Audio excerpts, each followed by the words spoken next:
नमस्कार। घटना चक्र बुक वीडियो के इस शैक्षणिक मंच पर आपका स्वागत है। हमारा उद्देश्य है ज्ञान को सरल, स्पष्ट और सुलभ रूप में आप तक पहुंचाना। आइए आरंभ करते हैं अध्ययन और सफलता की इस यात्रा को। नमस्कार। चलिए आज बात करते हैं क्लाइमेट चेंज परफॉर्मेंस इंडेक्स 2026 की।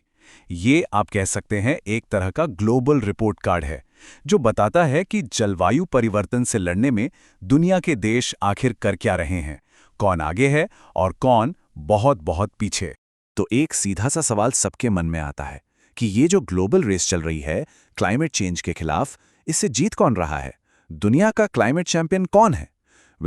इसका जवाब शायद वो नहीं है जो हम सब सोच रहे हैं। तो चलिए पोडियम पर नजर डालते हैं। पहले नंबर पर कौन है? कोई नहीं। जी हाँ, फर्स्ट प्लेस खाली है। ये थोड़ी अजीब बात है ना? अच्छा, तो शायद दूसरे नंबर पे कोई होगा? नहीं, दूसरा स्थान भी खाली है। अब ये मामला और भी दिलचस्प होता जा रहा है। और यहां आती है सबसे चौंकाने वाली बात, तीसरा स्थान भी खाली है। मतलब विनर्स का पूरा पोडियम वीरान पड़ा है।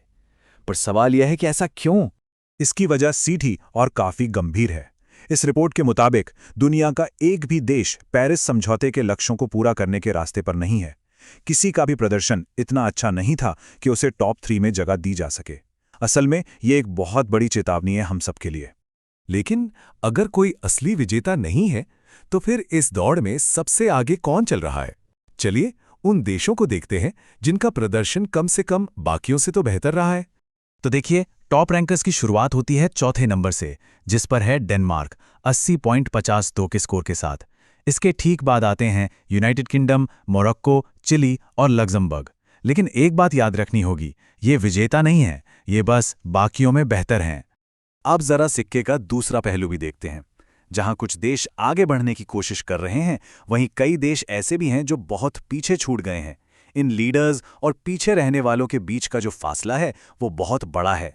रैंकिंग में सबसे नीचे 67वें स्थान पर है सऊदी अरब, जिसका स्कोर 12 से भी कम है।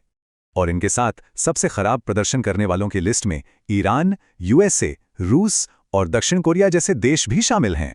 ये चार्ट इस फासले को बिल्कुल साफ साफ दिखाता है। एक तरफ है डेनमार्क का 80 से ऊपर का स्कोर और दूसरी तरफ सऊदी अरब का स्कोर जो 12 भी नहीं छू पाया। ये दुनिया में क्लाइमेट एक्शन को लेकर जो बंटवारा है उसे एकदम उजागर कर देता है। लेकिन रुकिए, कहानी सिर्फ ओवरऑल स्कोर की नहीं है। अगर हम थोड़ा और गहराई से देखें तो पता चलता है कि कुछ देश खास कैटेगरीज में बेहतरीन काम कर रहे हैं। जैसे कि ग्रीन हाउस गैस उत्सर्जन को कम करने के मामले में इसमें पाकिस्तान को वेरी हाई रेटिंग मिली है, जो कि एक बहुत ही प्रभावशाली बात है। वहीं जब बात रिन्यूएबल एनर्जी की आती है तो नॉर्वे सबसे आगे है। इसे भी वेरी हाई रेटिंग दी गई है, जो क्लीन एनर्जी में इसकी लीडरशिप को साफ दिखाता है। और देखिए एक बार फिर पाकिस्तान का नाम, इस बार एनर्जी के सही इस्तेमाल यानी एनर्जी यूज के लिए। यह दिखाता है कि एक ही देश अलग अलग क्षेत्रों में भी बेहतर कर सकता है।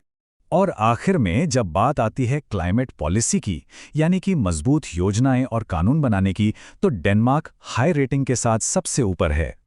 अब जरा एक बड़े ग्लोबल प्लेयर यानी भारत के प्रदर्शन पर फोकस करते हैं। चलिए देखते हैं कि इस इंडेक्स में भारत की स्थिति क्या है। तो भारत का रिपोर्ट कार्ड एक मिली जुली तस्वीर दिखाता है। ग्रीन हाउस गैस उत्सर्जन और एनर्जी यूज में परफॉर्मेंस मीडियम यानी मध्यम दर्जे की है।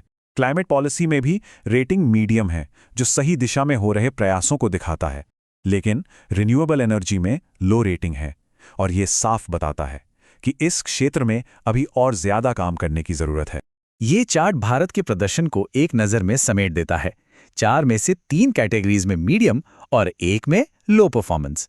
मतलब ये कि कुछ क्षेत्रों में तो प्रगति है, पर एक बड़े हिस्से में सुधार की काफी गुंजाइश बाकी है। तो आखिर में हम फिर उसी बात पर लौटते हैं जहां से हमने शुरू किया था। पोडियम खाली है।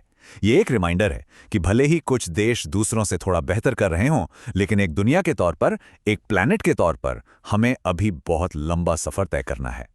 तो इस पूरी बातचीत के जो मुख्य बिंदु हैं वो ये हैं कि दुनिया में कोई सच्चा क्लाइमेट लीडर नहीं है। सबसे अच्छे और सबसे खराब प्रदर्शन करने वालों में जमीन आसमान का फर्क है। क्लाइमेट एक्शन के कई पहलू हैं और दुनिया की बड़ी अर्थव्यवस्थाएं भी एक मिलीजुली तस्वीर ही पेश कर रही हैं।